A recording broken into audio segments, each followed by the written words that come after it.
Hi guys, උසාන් vibes YouTube channel වල සාදරයෙන් පිළිගන්නවා. අද අපි ඔයාලට කියන්න යන්නේ account එකකට hack pool වැටෙන scene එක ගැන තමයි.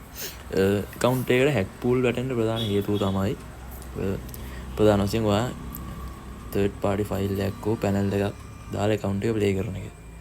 එහෙමත් නැත්නම් ඔයාගේ team එකේ hacker කෙනෙක්, එහෙමත් නැත්නම් panel user කෙනෙක් ඉන්න එක account එක hack pool වැටෙන්න ප්‍රධාන වශයෙන් බලපානවා.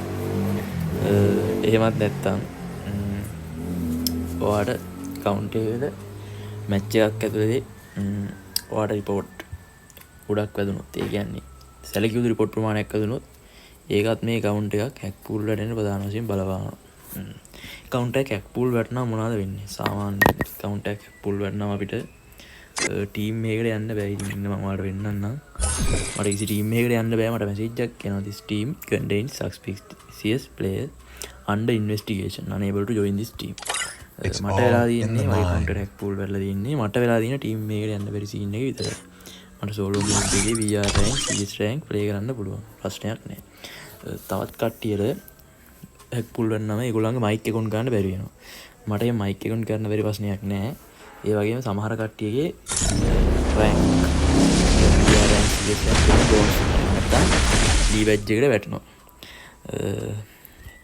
සාමාන්‍යයෙන් ඉතින් hack pool වෙනනට පස්සේ ඒක හරියන්න එක account වලට එක කාලයක් යනවා. අපි හරියට කිව්වොත් එහෙම ඉතින් මම මේ account එක buy කරපු account එක කලින් account එක ගහපු කෙනා මොකක් හරි panel එකක් මොකක් හරි දාලා ගහලා තියෙන account එකට ඉතින් ඒවට බලා ගන්න පුළුවන් මගේ rank එකේ headshot rate තියෙනවා 160ක්. සාමාන්‍ය ඉතින් normal play කෙනෙක්ට 160ක් ඉතින් තරම අමාරුයි ඉතින් ගන්න ඉතින් හොඳම play කෙනෙක් කරන්නේ ඉතින් එහෙම තමයි ඉතින් ප්‍රධාන හේතුව. ඉතින් ඔයාලා කරන වැරද්ද අනුව තමයි ඔයාගේ account එකට දෙන punishment එක කරගෙන තීරණය කරන්නේ. හරි. අපි දැන් බලමු මේ hack pool වැටෙන account එකක් hack pool line කරගන්නේ කොහොමද කියලා. ඒ කියන්නේ නැත්තම් hack pool line කරන ලොකු දෙයක් කරන්න නෑ ඉතින්. බලමු කොහොමද කරන්නේ කියලා. ඔයාලා යන්න ඕනේ account එකෙන් basic වලට ගිහිල්ලා දකුණු පැත්තේ මුල්ලේ තියෙන customer service කියලා අපි customer service වලට යන්න ඕන. අපි customer service වලට ගිහිල්ලා ඔයාලා මෙතන ඔයාලගේ නම පෙන්නයි. ඔයාලා නම පෙන්නුවට පස්සේ ඔයාලා මෙතන ඔයාලා නම රච් කරලා යන්න ඕන submit request කියන එක. එහෙනම් අපි ගරින් වල දැන් request එකක් දාන්න යන්න අපේ account එකට මෙහෙම දෙයක් වෙලා තියෙනවා.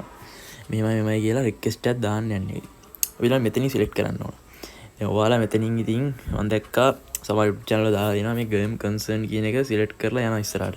ඉතින් අපි game concern වලට ගිහිල්ලා නෙමෙයි මොකේට ගියත් ඒගොල්ලන්ට අපි ID එක ගහුව ගමන් අපිට වෙලා තියෙන දේ අපිට කරලා තියෙන අපි කරපු දේ ඔක්කොම ටික ඒගොල්ලන්ට වෙන්නනවා. ඉතින් අපි ඉච්චර දෙයක් කරන්න ඕනේ. අපි මේ පළවෙනිටම unable to join this team do a suspicious player investigation. ඒකනේ අපිට ආව message එක. අපි ඒක click කරමු. click කරලා ඉස්සරහට යන්න. ඒතකොට අපේ අපේ account එකේ ID එක එනවා. nickname එක එනවා. අපි ඉතින් මේකට tick එක දාගන්න ඕන. මම දැන්ටමත් දාලා තියෙන්නේ request එකක්. ඒ මම දැන් දාන්නේ නැහැ. මම ඔයාලට මේ description එකේ paste කරන්න ඕන එක ඔයාලට YouTube එකේ description එකේ මම දාලා තියන්නම්. ඊට පස්සේ ඔයාලට තියෙන රික්වෙස්ට් එක දැන් සබ්මිට් කරන්න.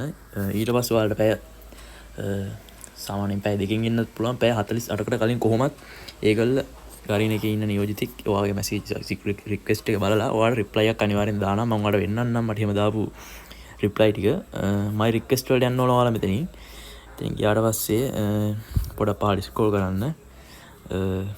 මේ තියෙන්නේ මම දැන් මිනිත්තු 30කට කලින් දාපු එකක්. ඒකට තාම ඒගොල්ලන් රිප්ලයි එකක් කියලා නෑ. මම දවසකට කලින් ආපු රික්වෙස්ට් එකක් බලමු. මෙහෙම ගියාම තියෙනවා අපි දාපු මැසේජ් එකේ යට තියෙනවා මෙතන මට රිප්ලයි එක දාලා තියෙන්නේ ගරිනගේ ස්ටිව් කියන එයා දාලා තියෙන්නේ. එයා දාලා තියෙනවා ඉංග්‍රීසි වලින් දාලා තියෙනවා. ඔයාලට තේරෙන්නේ නැත්නම් මේක ට්‍රාන්ස්ලේට් කරලා බලන්න පුළුවන්. එයා කියලා තියෙන විදිහට මෙතන ඔයාලට පේනවා. මෙතන දිනේ දාලා තියෙනවා. මගේ account එක ඒගොල්ලෝ කියන්නේ ඔක්ටෝබර් 2025 7 වෙනි මාසේ 17 12:50 තප්පර 45ට තමයි මගේ account එක ආපහු normal තත්ත්වයට හැරෙන්නේ කියලා දාලා තියෙනවා. ඒ වගේ මේගොල්ලෝ අපිට පොඩි notice එකක් දාලා දෙනවා මෙතනින් third party app use කරන්න එපා කියලා. ඒ විදිහට ඔයාලටත් ඔයාලා account එක ආපහු ඔයාලට හම්බෙන්නේ කවද්ද කියලා දිනයක් සහ ඔයාලට account එකට වෙලා තියෙන දේ ගැන ඒගොල්ලෝ ඔයාලට හරි විස්තරයක් මම මේක කියපු දෙයින් ඔයාලට මම කියපු කාලය ඇතුළත ඔයාලට ලැබෙනවා. ඉතින් මම කියන්න තියෙන ඉතින් මේ තර්ඩ් පාටි දායෝ ඇප් යූස් කරලා ඔය කවුරු බෑන් වෙන්නේ නැහැ කිව්වත් ඉතින් අඩුම ගානේ ඔය account එක hack pull හරි වැටෙනවා ඉතින්. කියන්න තියෙන ඉතින් ඔයා පාවිච්චි කරන්න එපා කියලා. ඒක පාවිච්චි කරන වෙනකොට ඔයාලා කැමැත්තන්නේ මොකද ඔයාලා ඇසල්ලිනේ. හරි මට දන්නේ නැහැ. හරි. එහෙනම් අද වීඩියෝ එක මෙච්චරයි. වීඩියෝ එක බලලා හැමෝටම thank you වෙනවා. subscribe button එක click කරලා යන්න. හැමෝටම goodbye.